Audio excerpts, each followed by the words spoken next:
ಎಲ್ಲ ನಮಗೆಲ್ಲ ಎಕ್ಸ್ಪೆಕ್ಟೇಷನ್ ಇತ್ತು. ಲೋಕಲ್ ಬಾಡಿ ಎಲೆಕ್ಷನಲ್ಲೂ ಜನ ಓಟ್ ಕೊಟ್ಟಿದ್ರು. 10 ವರ್ಷ ಆಗಿತ್ತು ಅವ್ರಿಗೆ.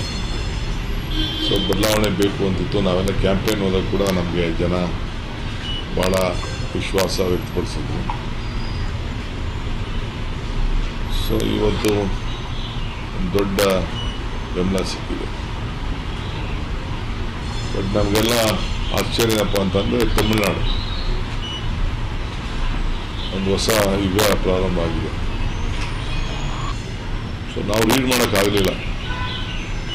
ಬಟ್ ಕೆಲವು ನಮ್ಮ ಲೋಕಲ್ ಲೀಡರ್ಸ್ ಹೇಳಿದರು. ಬಟ್ ಆದರೆ ನಮ್ಮ 40 ವರ್ಷದ ಸಂಬಂಧ ನಂಟಿಸ್ತಾನೆ ಹೆಂಗೆ ಬಿಡೋಕ್ಕಾಗ್ತದೆ?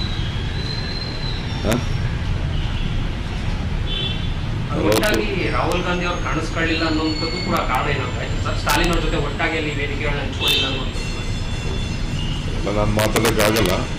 ಪಾರ್ಟಿ ಏನು ತೀರ್ಮಾನ ಮಾಡ್ತಾರೆ ನಾವೆಲ್ಲ ಹೋಗಿದ್ದೀವಲ್ಲ, ನಾನು ಹಂಚ್ಕೊಂಡಿದ್ದೇನಲ್ಲ.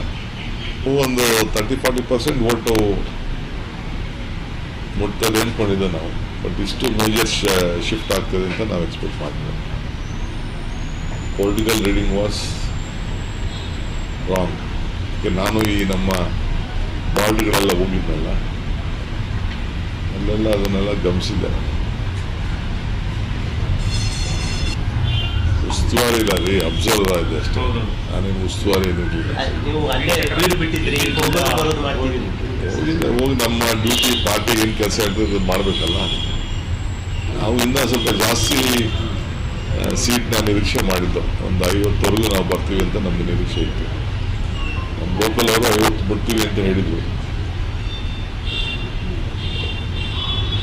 ಅಲ್ಲಿ ಡಿಲಿಮಿಟೇಷನ್ ಇದೆಯಲ್ಲ, ಡಿಲಿಮಿಟೇಷನ್ಗೆ ಭಾಳ ಪ್ಲ್ಯಾನ್ಡ್ ಆಗಿ ಡಿಲಿಮಿಟೇಷನ್ ಮಾಡಿದ್ದಾರೆ ಅವರು.